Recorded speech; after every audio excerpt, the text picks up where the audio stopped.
ಪ್ರೀತಿಯ ಪ್ರಥಮ PUC ವಿದ್ಯಾರ್ಥಿಗಳೇ, ಎಲ್ಲರಿಗೂ ಕೂಡ ಮತ್ತೊಮ್ಮೆ ನಮ್ಮ ಯೂಟ್ಯೂಬ್ ಚಾನಲ್ಗೆ ಸ್ವಾಗತವನ್ನು ಕೋರುತ್ತಿದ್ದೇನೆ. ನಾನು ನಿಮ್ಮ Islam sir. Welcome back to my another informative video. ಈ ಒಂದು ವಿಡಿಯೋದಲ್ಲಿ ನಿಮಗೆಲ್ಲರಿಗೂ ಕೂಡ ಕಾಮರ್ಸ್ ವಿದ್ಯಾರ್ಥಿಗಳಿಗೆ ಅಕೌಂಟೆನ್ಸಿ ಪೇಪರು ಇವತ್ತು ನಡೆದಿರುವಂತಹ ಅಕೌಂಟೆನ್ಸಿ ಪೇಪರನ್ನು ಅಪ್ಲೋಡನ್ನು ಮಾಡಿಕೊಡುತ್ತಿದ್ದೇನೆ. ಈ ಒಂದು ಪೇಪರು ಇನ್ನೂ ಯಾವ ಜಿಲ್ಲೆಗಳಲ್ಲಿ ಎಕ್ಸಾಮ್ ಆಗಿಲ್ವೋ ಅವರಿಗಂತೂ ಪ್ಲಸ್ ಪಾಯಿಂಟ್ ಇದ್ದಂಗೆ ಆಯಿತಾ. ಬನ್ನಿ ಸರ್, ಈ ಒಂದು ಪ್ರಶ್ನೆ ಪತ್ರಿಕೆಯನ್ನು ನಮಗೆ ಕಳಿಸಿಕೊಟ್ಟಂತಹ ವಿಕಾಸ್ ಅವರಿಗೆ ಧನ್ಯವಾದಗಳನ್ನು ತಿಳಿಸುತ್ತಿದ್ದೇನೆ. God bless you my dear. ಇದೇ ರೀತಿಯಾಗಿ ಮುಂದಿನ ದಿನಗಳಲ್ಲಿಯೂ ತಾವುಗಳು ಕೂಡ ನಮಗೆ ತಮ್ಮ ಬಳಿ ಇರುವಂತಹ ಪ್ರಶ್ನೆ ಪತ್ರಿಕೆಗಳನ್ನು ಕಳುಹಿಸಿಕೊಡೋದನ್ನು ಮರೆಯಬೇಡಿ ಮಿಡ್ ಟರ್ಮ್ ಎಕ್ಸಾಮಿನ. ಬನ್ನಿ, choose the correct answer from the choices given ಅಂತ ಇದೆ. Accounting records transition in terms of dash. Question number 1, right answer is, my dear children, monetary units. Option B is the right answer. Question number 2, a concept that a business enterprise will not be sold or liquidated in near future is known as dash. Question number 2ಕ್ಕೆ ಸರಿಯಾದ ಉತ್ತರ ಬಂದು going concern is the right answer is option A ಆಗಿ ಇರುತ್ತೆ. Question number 3, my dear children, which of the following is correct ಅಂತ ಇದೆ. Question number 3ಕ್ಕೆ ಸರಿಯಾದ ಉತ್ತರ ಬಂದು ಪ್ರೀತಿಯ ವಿದ್ಯಾರ್ಥಿಗಳೇ ABCD ಆಪ್ಷನ್ 4 ಇದ್ದಾವೆ. ಇದಕ್ಕೆ ತಾವೆವುಗಳು ನನಗೆ ಉತ್ತರವನ್ನು ಕಳಿಸಿಕೊಡಬೇಕು. Question number 4, cash sales are recorded in dash ಅಂತ ಇದೆ. 4ನೆಯ ಪ್ರಶ್ನೆಗೆ ಸರಿಯಾದ ಉತ್ತರ that is cash book is the right answer is option B. Question number 5, passbook is a copy of dash. 5ನೆಯ ಪ್ರಶ್ನೆಗೆ ಸರಿಯಾದ ಉತ್ತರ that is option B, copy of customer account is the right answer. ಈಗ second ಮೇನಿಗೆ ನಾವು ಬರೋಣ. Fill in the blanks by choosing the appropriate answers given below ಅಂತ ಇದೆ. ಇದನ್ನು ನೋಡೋದಾದರೆ ಪ್ರೀತಿಯ ವಿದ್ಯಾರ್ಥಿಗಳೇ second main question increase in a capital is dash ಅಂತ ಇದೆ. ಇದಕ್ಕೆ ಸರಿಯಾದ ಉತ್ತರ 6ನೆಯ ಪ್ರಶ್ನೆಗೆ ಏನಾಗಿರ್ಬೋದು, ಹೌದಲ್ವಾ? ಯಾವುದು? Increase in a capital is dash that is credited ಅನ್ನುವಂಥದ್ದು ಸರಿಯಾದ ಉತ್ತರ ಆಗಿರುತ್ತೆ. Journal is book of dash 7ನೆಯ ಪ್ರಶ್ನೆಗೆ ಸರಿಯಾದ ಉತ್ತರ ಬಂದು ಎಲ್ಲರಿಗೂ ಕೂಡ ಗೊತ್ತು ದಟ್ ಈಸ್ ಒರಿಜಿನಲ್ ಎಂಟ್ರಿ ಅನ್ನುವಂಥದ್ದು ರೈಟ್ ಆನ್ಸರ್ ಆಗಿರುತ್ತೆ. Question number 8, business organisation involves dash events ಅಂತ ಇದೆ. 8ನೆಯ ಪ್ರಶ್ನೆಗೆ ಸರಿಯಾದ ಉತ್ತರ ಎಕನಾಮಿಕ್ ಈವೆಂಟ್ಸ್ ಅನ್ನುವಂಥದ್ದು ಸರಿಯಾದ ಉತ್ತರ ಆಗಿರುತ್ತೆ. Question number 9, dash has written the book called Suma ಅಂತ ಇದೆ ಅಲ್ವಾ, SUMMA ಅಂತ. ಇದಕ್ಕೆ ಸರಿಯಾದ ಉತ್ತರ ಬಂದು ಲೋಕಾ ಏನಿದು ಬೆಸಿಲೋ ಇ ಅಂತ ಇದೆ ಅಲ್ವಾ, ಅದು ಉತ್ತರ ಆಗಿರುತ್ತೆ. Question number 9. ನೋಡಿ ವಿದ್ಯಾರ್ಥಿಗಳೇ, ಯಾವುದಾದ್ರೂ ಆನ್ಸರು ತಪ್ಪಾಗಿದ್ದರೆ ದಯವಿಟ್ಟು ತಾವುಗಳು ಕಮೆಂಟ್ ಮುಖಾಂತರ ಅದನ್ನು ತಿದ್ದಬಹುದಾಗಿದೆ. ಅರ್ಥ ಆಗುತ್ತಾ? Dash is the first book on double entry system of book keeping ಅಂತ ಇದೆ. ಇದಕ್ಕೆ ಸರಿಯಾದ ಉತ್ತರ ಬಂದು ನೀವೇ ನನಗೆ ಕಮೆಂಟ್ ಮುಖಾಂತರ ತಿಳಿಸ್ಬೇಕು. ಇದಕ್ಕೂ ಸುಮಾ ಅಂತ ನನಗೆ ಅನ್ನಿಸ್ತಾ ಇದೆ. ಆಯಿತಾ? 1 2 3 4 5 1 2 3 4 5 ಉಳಿದಿರೋದೆ ಅದು. ಈಗ ಸ್ವಲ್ಪ ನೋಡಿ ಆಯಿತಾ ವಿದ್ಯಾರ್ಥಿಗಳೇ. ಕ್ವಶನ್ ನಂಬರ್ 9 10ನಲ್ಲಿ ನನಗೆ ಕನ್ಫ್ಯೂಷನ್ ಇದೆ ಡ್ಯಾಶಸಲ್ಲಿ. ದಯವಿಟ್ಟು ಕಮೆಂಟ್ ಮುಖಾಂತರ ಅದನ್ನು ತಿದ್ದಿ. This is your YouTube platform my dear children. If any answers are wrong you can correct it. ಆಯಿತಾ? 5 ಅಂಕದ ಮ್ಯಾಚ್ ಆಫ್ ಫಾಲೋಯಿಂಗನ್ನು ನೋಡ್ತಾ ಹೋಗೋಣ. ಈಗ ಲ್ಯಾಂಡ್ ಅಂತ ಇದೆ. ಇದಕ್ಕೆ 100% ಸರಿಯಾದ ಉತ್ತರ ಫಿಕ್ಸ್ ಅನ್ನುವಂಥದ್ದು ಫಿಕ್ಸ್ಡ್ ಅಸೆಟ್ ಅಂತ ಇದೆ ಅಲ್ವಾ, ಅದು ಸರಿಯಾದ ಉತ್ತರ ಆಗಿರುತ್ತೆ. ಕ್ರೆಡಿಟರ್ಸ್ ಅಂತ ಇದೆ ಅಲ್ವಾ, ಆ ಕ್ವಶನ್ ನಂಬರ್ ಬಿ, ಅದಕ್ಕೆ ಸರಿಯಾದ ಉತ್ತರ ಬಂದು liability is the right answer. Question number C, cash ಅಂತ ಇದೆ. ಇದಕ್ಕೆ ಸರಿಯಾದ ಉತ್ತರ ಬಂದು ಕರೆಂಟ್ ಅಸೆಟ್ ಅನ್ನುವಂಥದ್ದು ಸರಿಯಾದ ಉತ್ತರ. ಅರ್ಥ ಆಗತ್ತಲ್ವ? ಇದು ಓದಿ ಬರಿಬೇಕು ಅಂತ ಅಲ್ಲ. ಲ್ಯಾಂಡ್ ಅನ್ನೋದು ಅದು ಪರ್ಮನೆಂಟ್ ಆಸ್ತಿ ಇದ್ದಂಗೆ, ಅದಕ್ಕೆ ಅದನ್ನು ಫಿಕ್ಸ್ಡ್ ಅಸೆಟ್ ಅಂತ ಕರಿತೀವಿ.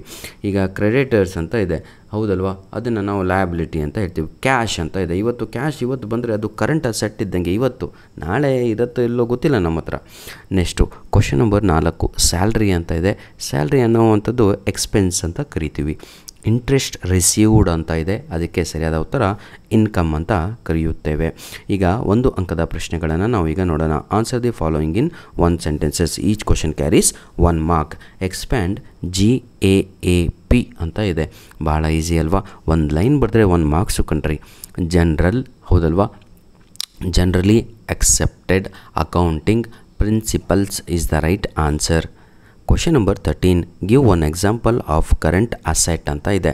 ಕರೆಂಟ್ ಅಸೆಟ್ಟಿಗೆ ಎಕ್ಸಾಂಪಲ್ಲು ಒಂದು 3 ಇದ್ದಾವೆ, ಯಾವುದಾದ್ರೂ ಬರೀಬೇಕು. ಡೆಪ್ಟರ್ಸ್ ಒಂದು ಏನಂತೀರ ಸ್ಟಾಕ್ ಆಗಿರ್ಬೋದು ಅಥವಾ ಕ್ಯಾಶ್ ಆಗಿರ್ಬೋದು, ಆಯಿತಾ. Question number 14, all accounts are divided into 5 categories ಅಂತ ಇದೆ. ಇದು ಸರಿನೋ ತಪ್ಪು? ಟ್ರೂ, ಸರಿಯಾದ ಉತ್ತರ ಟ್ರೂ. 15ನೆಯ ಪ್ರಶ್ನೆ question number 15, give any one feature of cash book ಅಂತ ಇದೆ. ಯಾವುದಾದ್ರೂ ಒಂದು ಫ್ಯೂಚರ್ ಏನಪ್ಪ ಅಂತ ಇದೆ. It reads all cash and bank transaction ಅನ್ನುವಂಥದ್ದು ಸರಿಯಾದ ಉತ್ತರ ಆಗಿರುತ್ತೆ. ಕ್ವಶನ್ ನಂಬರ್ 16, ಸ್ವಲ್ಪ ಲೆಂತಿಯಾದ ಆನ್ಸರು, ಅಂದರೆ 1-2 ಲೈನು, ಯಾಕಂದರೆ 1 ಮಾರ್ಕ್ ಅಲ್ವಾ, ಎಲ್ಲ 1 ಲೈನು 1 ವರ್ಡಲ್ಲಿ ಮುಗಿಸಿದ್ದೀರಾ. What is bank overdraft ಅಂತ ಇದೆ. Bank overdraft is a facility provided by a bank that allows a customer to withdraw, ಹೌದಲ್ವಾ, more money that what is available in their account up to a certain limit, that is called bank overdraft. Clear my dear? ಉಳಿದಿರುವಂಥದ್ದು ಇದು ಕೂಡ ಬಹಳ ಈಸಿಯಾಗಿರುವಂಥ. ನೋಡಿ ನನ್ನ ಪ್ರೀತಿಯ ವಿದ್ಯಾರ್ಥಿಗಳೇ, ಮುಂದೆ ಕಾಣುತ್ತಿರುವ 3rd ಮೇನ್ ಕ್ವಶನಿಂದ ಪ್ರತಿಯೊಂದು ಕ್ವಶನ್ ಕೂಡ ನಿಮ್ಮ ಒಂದು ಮಿಡ್ ಟರ್ಮ್ ಎಕ್ಸಾಮಿಗೆ ಬಹಳ ಇಂಪಾರ್ಟೆಂಟ್ ಆಗಿರುತ್ತೆ. ದಯವಿಟ್ಟು ಅದನ್ನು ಮಿಸ್ ಮಾಡ್ಕೊಂಡಂಗೆ ಪ್ರತಿಯೊಂದು ಪ್ರಶ್ನೆಗಳನ್ನು ಕೂಡ ಸಾಲ್ವ್ ಮಾಡ್ಕೊಳ್ಳಿ ಇವತ್ತೇ ಕೂತ್ಕೊಂಡು ಅಂತ ಹೇಳ್ತಾ ವಿಡಿಯೋವನ್ನು ಮುಗಿಸ್ತಾ ಇದ್ದೇವೆ. ನೋಡಿ, ನಾನು ಇಲ್ಲಿ ಅಕೌಂಟೆನ್ಸಿ ಕ್ವಶನ್ ಪೇಪರ್ ನಿಮಗೆ ಅಪ್ಲೋಡ್ ಮಾಡಿ ಕೊಡಬೇಕು ಅಂತ ಉದ್ದೇಶ ಅಲ್ಲ, ಆಯಿತಾ. ಸ್ಪೆಷಲ್ಲಾಗಿ ಇಂಗ್ಲೀಷಲ್ಲಿ ವೀಕ್ ಇರೋರಿಗೆ, ಇಂಗ್ಲೀಷ್ ಏನು ಬರಲ್ಲ ಅಂದವರಿಗೆ ಅಂತಲೇ ನಾನು ಈ ಒಂದು ಯೂಟ್ಯೂಬ್ ಚಾನಲನ್ನು ಓಪನ್ ಮಾಡಿರುವಂಥದ್ದು. ನೋಡಿ ವಿದ್ಯಾರ್ಥಿಗಳೇ, ಇದು ನಮ್ಮ ಒಂದು ಮೇಲ್ ಐ ಡಿ ಆಗಿರುತ್ತೆ. ಈ ಒಂದು ಮೇಲ್ ಐ ಡಿಗೆ ನಿಮ್ಮ ಮಿಡ್ ಟರ್ಮ್ ಎಕ್ಸಾಮ್ ಆದ ತಕ್ಷಣ ಅದೇ ದಿನ ಒಂದು ಫೋಟೋ ಹೊಡೆದ್ಬಿಟ್ಟು ನಮ್ಮ ಮೇಲ್ ಐ ಡಿಗೆ ಕಳಿಸಿಕೊಡಿ. ನಿಮ್ಮ ಹೆಸರು ಹಾಗೂ ಜಿಲ್ಲೆ ಹೆಸರು ಇಷ್ಟೇ. ಕ್ವಶನ್ ಪೇಪರು, ನಿಮ್ಮ ಹೆಸರು ಹಾಗೂ ನಿಮ್ಮ ಹೆಸರು ನೆನಪಿರಲ್ಲ ಅಂದರೆ ಕ್ವಶನ್ ಪೇಪರ್ ಮೇಲೆ ನಿಮ್ಮ ಹೆಸರು ಬರೆದು ಕಳಿಸ್ರಪ್ಪ, ಅಷ್ಟರ ಮಾಡಿ. ಡಿಸ್ಟಿಕ್ ಹೆಸರು, ನಿಮ್ಮ ಹೆಸರು ಕ್ವಶನ್ ಪೇಪರ್ ಮೇಲೆ ಬರೆದು ಫೋಟೋ ಹೊಡೆದುಬಿಟ್ರೆ ಮುಗದೇ ಹೋಯಿತು. ಆ ಫೋಟೋ ಕಳಿಸಿಕೊಡಿ ನಮಗೆ. ನಮ್ಮ ಮೇಲ್ ಐ ಡಿ ಇದೇ ಆಗಿರುತ್ತೆ.